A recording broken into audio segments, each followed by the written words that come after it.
Welcome, everyone, to this fascinating roundtable discussion on Machiavelli's The Prince. Today, we have a diverse panel that brings a wealth of knowledge from different academic perspectives. Let's dive right in. Machiavelli's work has been a cornerstone of political thought, but it's often misunderstood. What do we make of its significance? To start, it's crucial to recognize The Prince as more than a manual for tyrants, as it's often portrayed. Machiavelli's insights into political power dynamics are groundbreaking. His work lays the foundation for modern political science. Groundbreaking, is he, or dangerously cynical? Machiavelli's emphasis on the ends justifying the means has been used to validate ruthless leadership. That's a significant ethical leap that we can't just gloss over. That's a common critique, Mick. But remember, Machiavelli was also a product of his time. His work reflects the political instability of Renaissance Italy. The narrative style and strategies he employed were innovative in making his ideas accessible and compelling. Jazz makes a good point. Understanding the context of Italy's fractured city-states and Machiavelli's own political experiences is key. Without that, we risk oversimplifying his work. Oversimplification indeed, Amelia. However, I'm not convinced that context excuses the manipulative tactics he advocates. Machiavelli's work had and continues to have a profound impact, not all of it positive, on European political thought. Lenny, you've touched on an interesting point about impact. Whether positive or negative, Machiavelli's work undoubtedly shapes the landscape of political theory. Izzy, you've argued for its foundational role in political science. Can you expand on that in light of the critiques? Certainly, Hal. Despite Mick and Lenny's valid concerns, The Prince challenges us to confront uncomfortable truths about power and human nature. This uncomfortable confrontation is precisely what fuels its continued relevance and its place in political science. Confronting uncomfortable truths is one thing, but adopting them as principles for governance is another. We can't ignore that Machiavelli's ideas, when misapplied, have justified tyranny. True, Mick. But let's not reduce Machiavelli's complex narrative to a single dimension.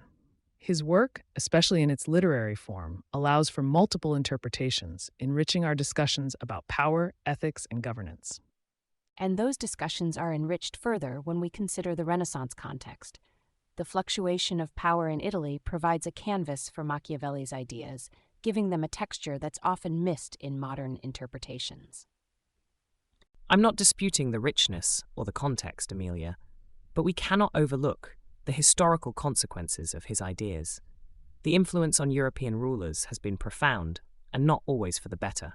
It seems we've already uncovered the crux of our debate, the balance between Machiavelli's intellectual contributions and the ethical considerations of his advice. This discussion is off to a passionate start, setting the tone for our deep dive into The Prince and its complex legacy. Let's continue to unpack these ideas as we move forward.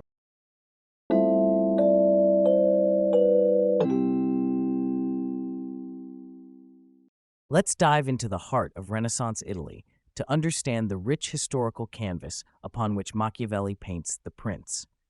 Amelia, can you enlighten us with some context? Certainly, Hal. Italy during Machiavelli's time was a hotbed of political strife, a divided land with constantly warring city-states. It's crucial to see Machiavelli's work against this backdrop of chaos and ambition. Yet, it's not just about Italy's internal disarray. The broader European political ferment significantly shaped Machiavelli's ideas. We're talking about a continent in the throes of transformative statecraft and sovereignty concepts. That's a brilliant point, Lenny. But let's not forget, Machiavelli's views were also deeply influenced by his personal experiences. His diplomatic missions exposed him to the mechanics of power beyond Italy. Diplomatic missions or not, we can't gloss over the fact that Machiavelli's prescriptions were born out of a period brimming with ethical dubiousness. It paints a rather cynical picture of leadership that, frankly, I find troubling. Mick, while your concern is valid, remember that Machiavelli was a product of his time. A ruthless era calls for a certain degree of pragmatism in leadership, doesn't it? Pragmatism, Amelia? Or could we argue Machiavelli satirizes these tumultuous times, using his narrative to perhaps cast a critical eye on such pragmatism? Interesting take.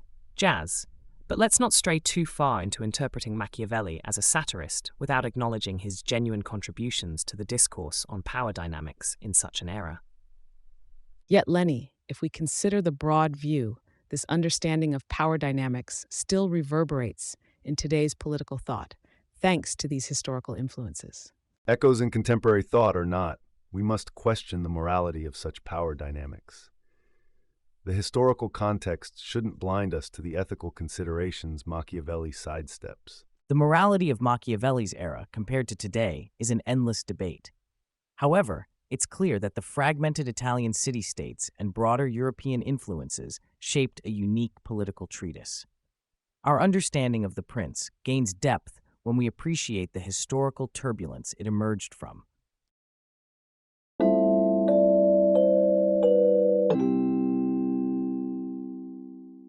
Let's dive into the concept of virtù in Machiavelli's philosophy. Izzy, why don't you start us off? Certainly, Hal. If we're to understand virtù in the context of the prince, it's not merely about traditional virtues like honesty or kindness. Machiavelli redefines it as the ability to navigate and manipulate political landscapes. This agility and shrewdness, he argues, is what makes a ruler successful. I have to interject here, Izzy. That interpretation of virtù frankly sounds like a recipe for moral bankruptcy. Machiavelli's virtù sacrifices traditional moral values at the altar of political expediency. This is a dangerous path, leading to a world where the ends always justify the means, disregarding the harm it may cause. Mick, while I understand your concern, considering the tumultuous era Machiavelli lived in, his perspective on virtù was revolutionary. It's a pragmatic approach to governance in times of political instability. Without it, one can argue, a ruler may be too rigid and fail to protect their state. Adding to Izzy's point, from a literary standpoint, the portrayal of virtù as a dynamic quality rather than a static moral code is fascinating. Machiavelli's narrative style itself exemplifies this. It's provocative, making us rethink the essence of leadership and virtue. But Jazz, don't you see the cynicism in that? Yes, it's thought-provoking, but at what cost? It's almost as if Machiavelli is suggesting that being virtuous in a traditional sense is a form of weakness in politics. That's a rather bleak view of humanity, isn't it? Not necessarily, Mick. Think of it this way. Machiavelli is advocating for adaptability and the courage to do what's necessary for the greater good. Isn't it a form of virtue to prioritize the state's stability over personal moral dilemmas? That's a slippery slope, Izzy. Once you start justifying actions in the name of a so-called greater good, where do you draw the line? Virtù, in this Machiavellian sense, can easily become a guise for tyranny. Mick raises a valid concern. The fluidity of virtù does open doors to ethical gray areas. Yet this conversation itself, the tension we're navigating between idealism and pragmatism, is what Machiavelli stimulates in his readers. It's reflective of real-world leadership dilemmas. This is precisely the complexity of Machiavelli's virtù. It challenges us to consider the balance between moral integrity and political efficacy. Izzy sees it as adaptability, Mick views it as a moral hazard, and Jazz, you appreciate the literary provocation in it. It's this multifaceted interpretation that keeps the prince relevant today.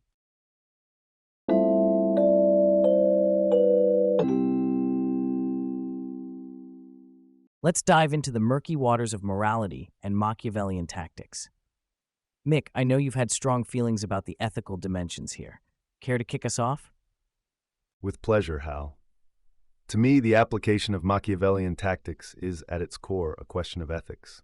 Machiavelli's advice often veers into the realm of the unethical, advocating for manipulation and deceit.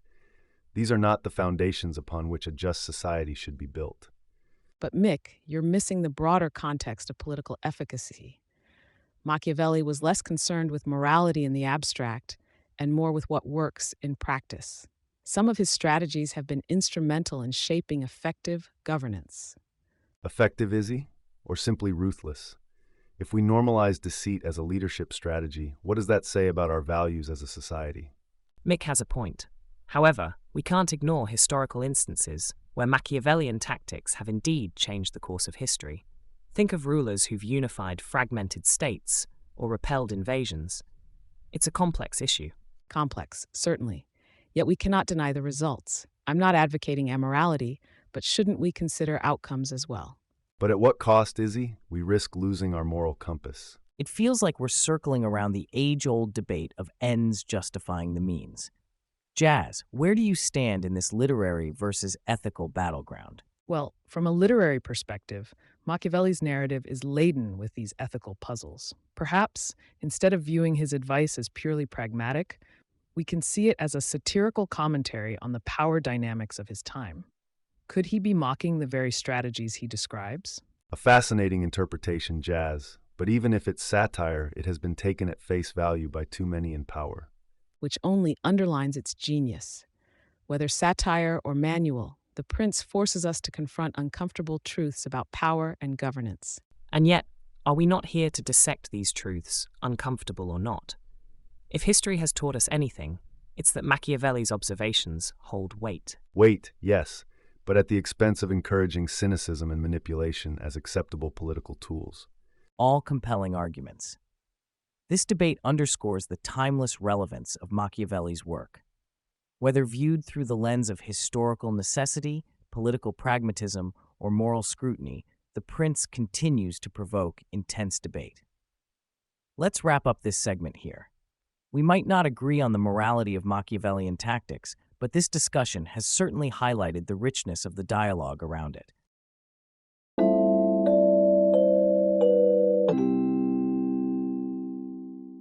Let's delve into one of the most contentious aspects of Machiavelli's philosophy: the ends justify the means.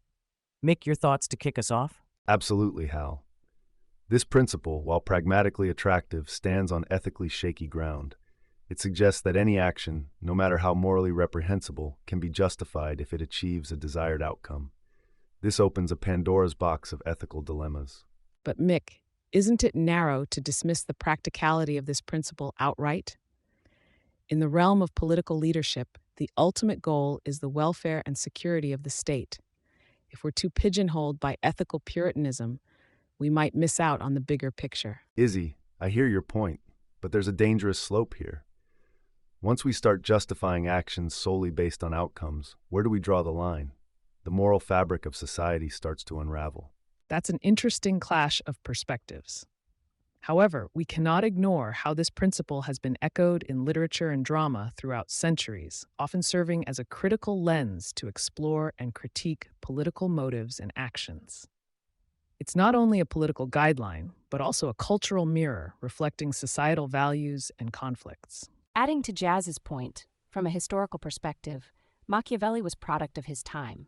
Italy was a patchwork of feuding city-states, and survival often necessitated harsh measures. We must consider context before making broad moral judgments. Amelia makes a fine point about historical context, yet we can't ignore the implications today. Leaders often use Machiavelli's principle to justify draconian measures. Surely, we must question the ethical implications of such modern applications. However, Lenny, consider the aspect of effectiveness in governance. At times, decisive and yes, even harsh actions are necessary. The complexity of leadership might require bending traditional moral guidelines to serve a greater purpose. Then, Izzy, how do we ensure that these greater purposes are not just veils for power grabs? The ethical checks on power become meaningless. The dialogue here really illuminates the struggle between moral ideals and political reality, a theme central to much of Renaissance drama, where characters often face dilemmas that mirror this debate. It forces us to confront our own values. It seems we're circling around the tension between idealism and realism in politics and ethics. The debate between moral absolutes versus the pragmatic exercise of power is as alive today as it was in Machiavelli's times. True, Hal. It's crucial to remember the historical background Machiavelli was writing in. Yet the question remains, can we afford to view his principles through a purely contemporary lens? Perhaps not, Amelia, but we must be vigilant about how these principles are applied now. Learning from history is about understanding its context to inform our present decisions. Well said, Lenny. The relevance of Machiavelli's insights goes beyond their time, offering us tools to analyze and perhaps improve modern governance, albeit with careful ethical consideration. And yet, the crux of ethical governance lies in the balance. How we weigh these considerations reflects the values we champion in our societies. A spirited discussion, indeed. It's clear that the ends justify the means is a principle loaded with complexity and controversy, prompting us to continuously navigate the murky waters of ethical and political philosophy.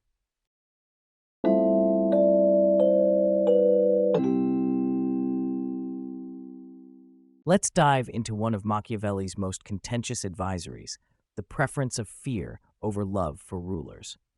Amelia, your insights into the Renaissance context might offer us a starting point. Certainly, Hal. In The Prince, Machiavelli posits that it's safer for a ruler to be feared than loved if he cannot be both. Given the tumultuous nature of Italian city-states at the time, this advice wasn't just philosophical, it was practical. However, interpreting it without the context diminishes its complexity. But let's not overlook the fact that this advice, while it may have been practical in Machiavelli's time, has dangerous implications today. In modern leadership, fostering fear can lead to tyranny and abuse of power. It's a slippery slope from Machiavellian pragmatism to outright authoritarianism. Izzy raises a valid concern. There's a profound ethical dimension here. Leadership based on fear compromises moral integrity and undermines the social contract. It reduces subjects to mere pawns, fearful of the sovereign's whims rather than being active participants in governance. While I see where you're coming from, Mick, you're perhaps overlooking Machiavelli's layered narrative technique. His work often blurs the line between sincere advice and satirical commentary. Could it not be that this recommendation to choose fear over love is more a critique of the leaders of his time rather than a genuine recommendation? Interesting point, Jazz. But let's ground this in historical reality. Machiavelli was observing a world where power vacuums were frequent and betrayal was common. In such an environment, fear is a tool for survival. It's less about ethics and more about the harsh necessities of rule. Lenny, I acknowledge the historical context, but applying such a principle today without considering the evolution of societal values and democratic institutions is dangerous. It ignores the progress we've made in understanding human rights and governance. True, Izzy, and let's not forget that reliance on fear to govern ignores a vital component of leadership, the consent of the governed.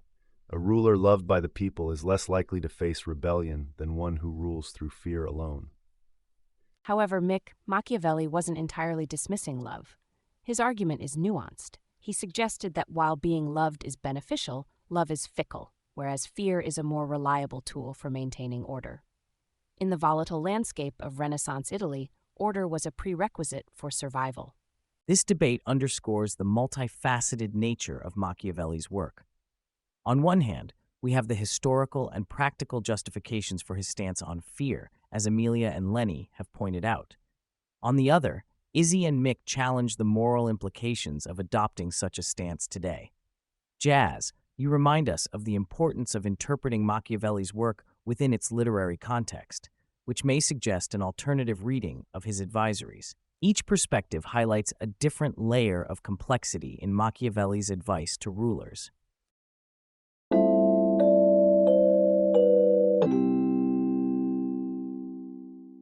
Let's turn our focus to Machiavelli's views on warfare and military strategy. Lenny, could you kick us off? Absolutely, Hal.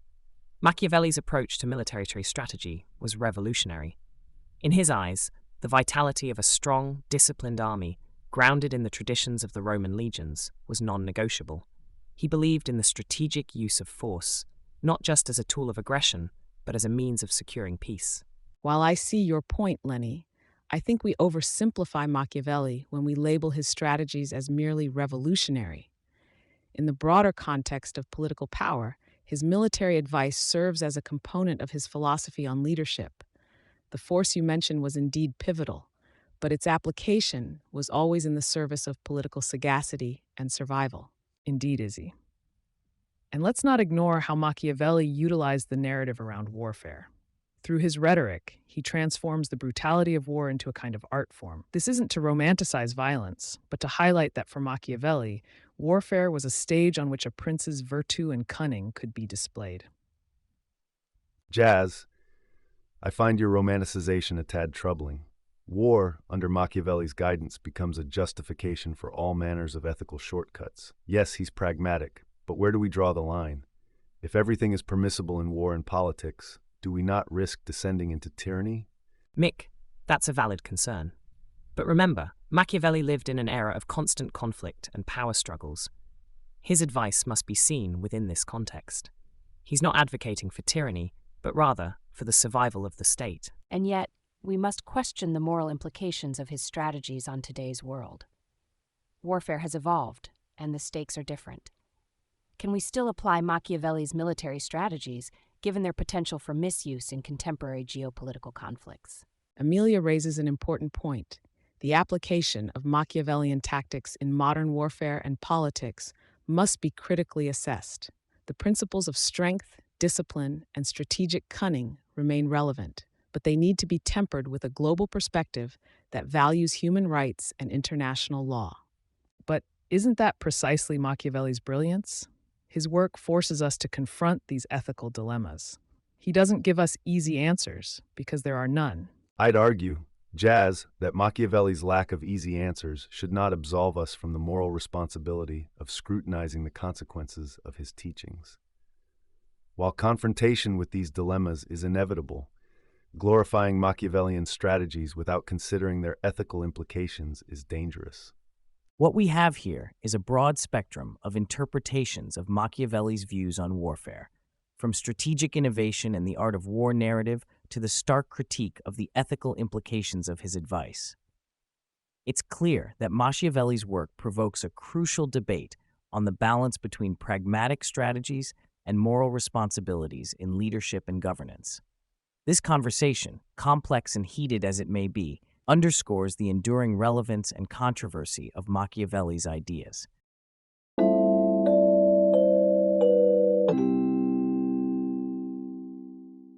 Let's dive into the relevance of the prince in contemporary political leadership and governance.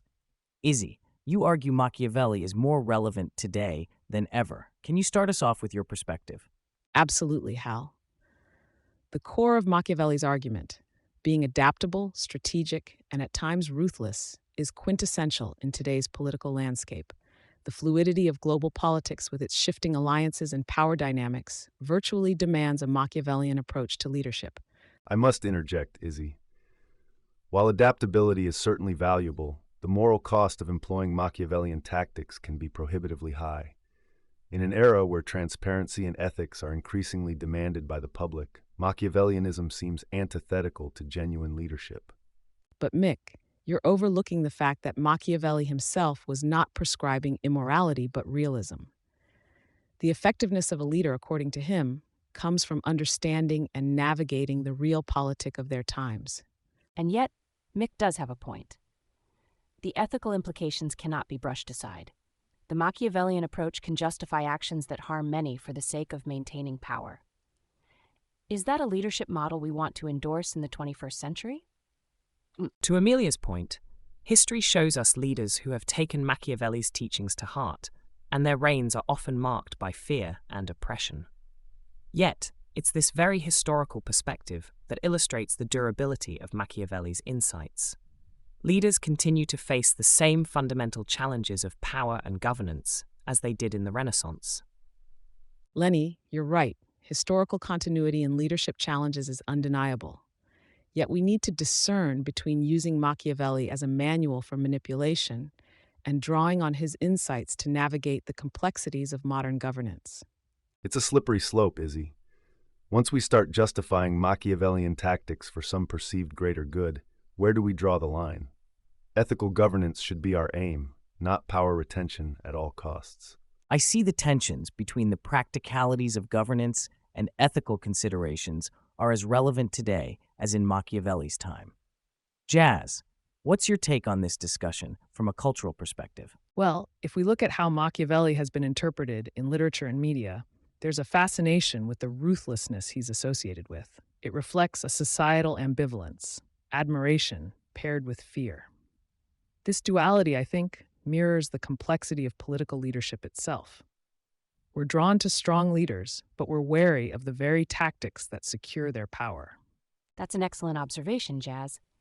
Cultural depictions underscore the dramatic tension between power and ethics, reflecting our ongoing struggle to reconcile the two in political leadership.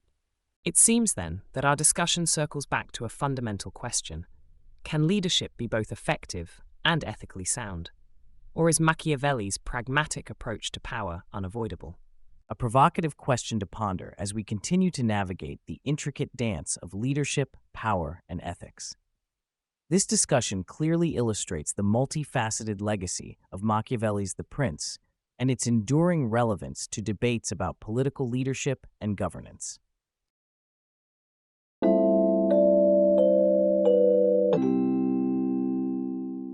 Let's dive into the fascinating topic of Machiavellianism in corporate leadership and management. How do we see The Prince playing out in today's corporate world? Well, Hal, it's clear that the ruthlessness and strategic cunning advised by Machiavelli have found a home in many corporate strategies. The idea of being feared rather than loved, if one cannot be both, is especially resonant in how some CEOs manage their companies. I must interject, Izzy. That interpretation could dangerously oversimplify Machiavelli's ideas and their applicability. The corporate realm, with its emphasis on sustainable growth and ethical leadership, increasingly demands a balance far removed from Machiavellian fear tactics. Mick makes a valid point. However, we can't ignore that Machiavellian strategies, when it comes to navigating corporate competition and boardroom politics, are incredibly effective. The literary drama of The Prince mirrors the corporate world's power struggles quite aptly. But isn't glorifying these tactics a bit irresponsible? We've seen the fallout of companies that prioritize power and gain over ethical considerations. It's a slippery slope from strategic cunning to unethical behavior. Amelia, your caution is well-founded, yet the reality is that corporations often operate in gray areas. Machiavellianism doesn't necessarily mean unethical behavior. It's about pragmatism and adapting to circumstances to maintain power and stability. Let's not romanticize the notion too much. History shows us that power dynamics, whether in states or corporations, often involve manipulation and strategic deception.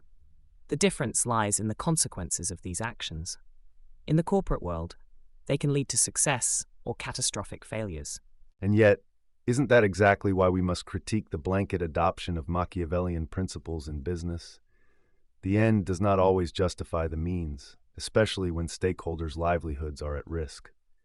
True, Mick, but consider the artistry in maneuvering through complex political landscapes, whether they be princely courts or corporate boards. There's a reason Machiavelli's work remains relevant. It speaks to a fundamental part of human nature and competition. Exactly, Jazz. It's about understanding human motivations and leveraging them.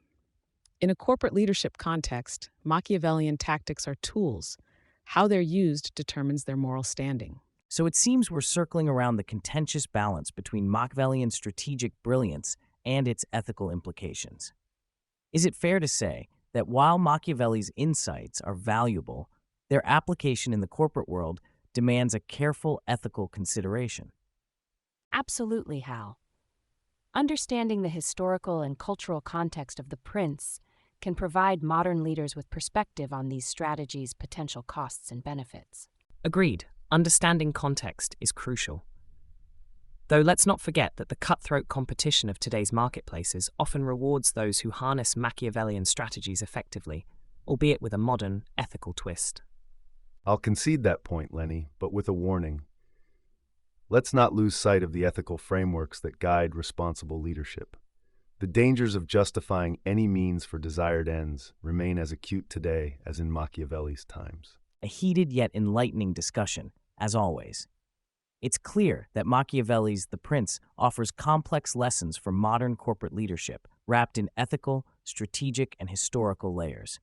Let's pause here and prepare for our next segment. Thank you, everyone, for your robust insights.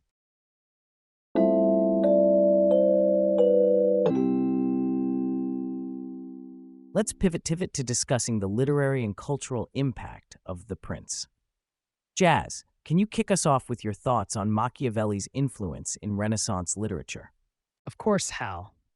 The Prince wasn't just a political manual, it was a literary revolution. Machiavelli's use of vernacular language rather than Latin directly influenced the narrative structure of Renaissance literature, making ideas more accessible and compelling. I see your point, Jazz, but I think you're underselling the realpolitik impact here. It was the political cynicism in The Prince that truly shaped subsequent movements, not just its narrative style. While political themes are significant, Izzy, the way Machiavelli presented them, through engaging prose and a direct address to the reader, was revolutionary for literature. That rhetorical strategy influenced countless writers beyond just their thematic choices. Jazz, I have to challenge you there. Are we overstating the literary merit and focusing too little on the philosophical dialogue it sparked? The ethics of power and manipulation have been central to countless philosophical debates since. Mick has a point. Though, Jazz, your observation about narrative structure is valid, we shouldn't overshadow the seismic shift Machiavelli's ideas presented for ethical theory. The artistry might have shaped literature, but the content touched everything. I'm inclined to side with Jazz and Amelia here. The blending of art and instruction in The Prince is precisely what allowed it to permeate various forms of discourse, not just political theory. It's that amalgamation that made it so revolutionary. Let's delve deeper into that, Lenny. You mentioned its pervasive impact. Can you expand on how The Prince influenced cultural shifts, even outside literature?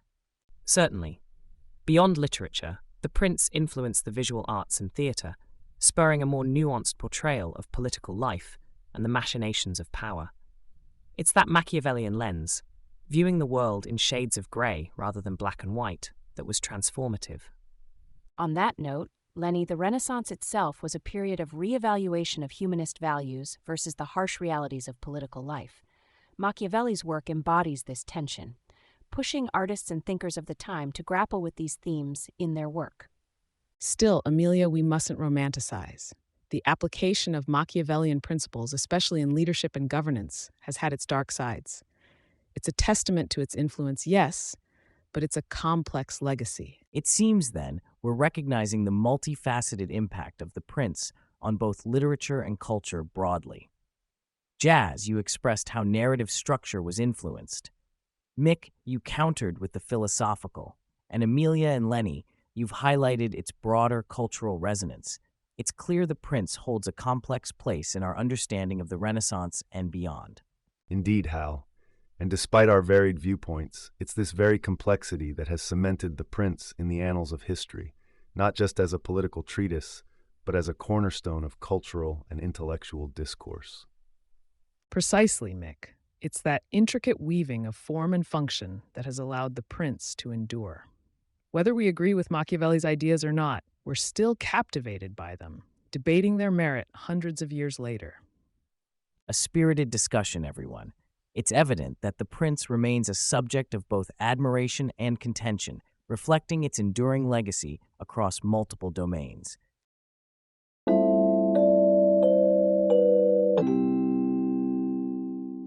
Let's delve into the contrasting philosophies within Machiavelli's The Prince and the Discourses on Livy. Each work seems to advocate for starkly different forms of governance. Lenny, would you like to start us off?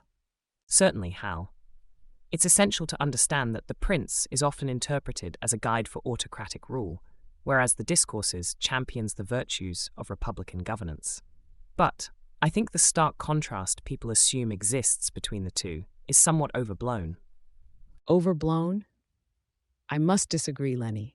The two texts advocate for fundamentally different systems of governance. The Prince focuses on the consolidation of power by a single ruler, whereas the Discourses highlight the importance of civic virtue and the role of the populace in governance. That's not a minor distinction. Izzy makes an essential point, but let's also consider Machiavelli's underlying motives. In The Prince, Machiavelli isn't necessarily prescribing tyranny, but rather describing the realistic actions necessary for statecraft and survival in a tumultuous political landscape. Yet, in the Discourses, Machiavelli reveals his true political leanings towards the Republic.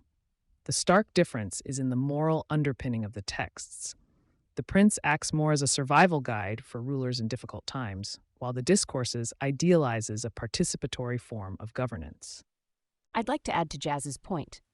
In the Discourses, Machiavelli draws heavily on the Roman Republic's history to argue for a mixed constitution where the monarch, the aristocracy, and the people all have a role. This is a far cry from the manipulative and sometimes ruthless strategies he proposes in The Prince.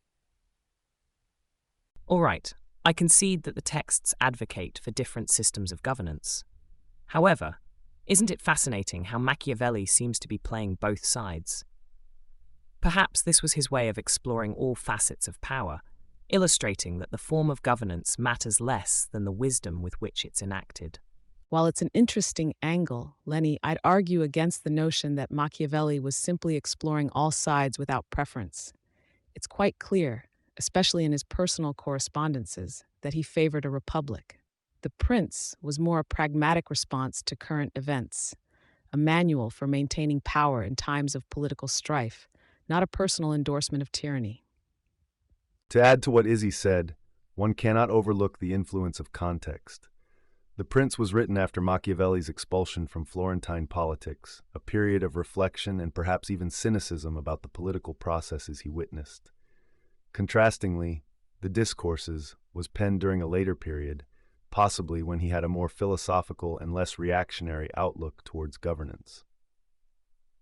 And yet, both works have contributed significantly to our modern understanding of political science and ethical governance. The dichotomy between them forces us to question the ethics of power and leadership, regardless of the form of government. Fascinating viewpoints, everyone. It's clear that Machiavelli's works reside in a complex interplay of realism, idealism, and political philosophy.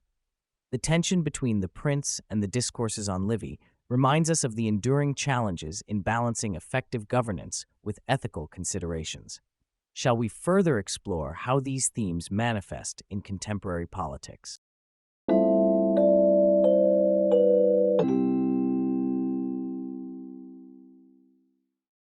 As we draw close to the end of our discussion, let's hear your key takeaways, and particularly how The Prince impacts your field of expertise. Let's start with Amelia. Well, from a Renaissance studies perspective, Machiavelli offers a lens into the ruthless politics of his era. His dissection of power dynamics hasn't lost its relevance, particularly in understanding the historical shifts in political thought and governance. The Prince, in essence, challenges us to confront the darker facets of human nature and political ambition. I appreciate that, Amelia, but let's not forget the modern implications. Political science still grapples with Machiavelli's core question: how does one maintain power? This text stirs ongoing debate over the ethics of leadership and political maneuvering. In today's political climate, where the lines between moral integrity and political efficacy blur, The Prince is a reminder of the perpetual dance between virtue and vice in governance. That's an optimistic view, Izzy, but let's not romanticize it. Philosophically speaking, Machiavelli opens a Pandora's box of ethical dilemmas. The Prince advocates for a form of consequentialism that is at odds with ethical leadership. His justification of deceit and manipulation for statecraft sets a dangerous precedent. It's paramount we critically examine these ideas rather than accept them at face value. Mick, while your concern is valid, you're overlooking the literary genius of Machiavelli. His use of language, metaphor, and narrative structure does not merely serve his philosophical propositions. It breathes life into them, making The Prince a work of art. Literature constantly borrows from Machiavelli's dramatization of power, echoing his themes in novels, plays, and films that explore the complexities of leadership and morality. Jazz, while the artistry is undeniable, we mustn't lose sight of the historical perspective. Machiavelli's work is a product of its time, deeply embedded in the tumult of Renaissance Italy, yet it transcends its period to offer insights into the perennial nature of power politics. His observations on the ebb and flow of fortune in political life are as pertinent today as they were in the 16th century, reminding us that history often repeats itself. These are all compelling points, but let's not forget the broader picture.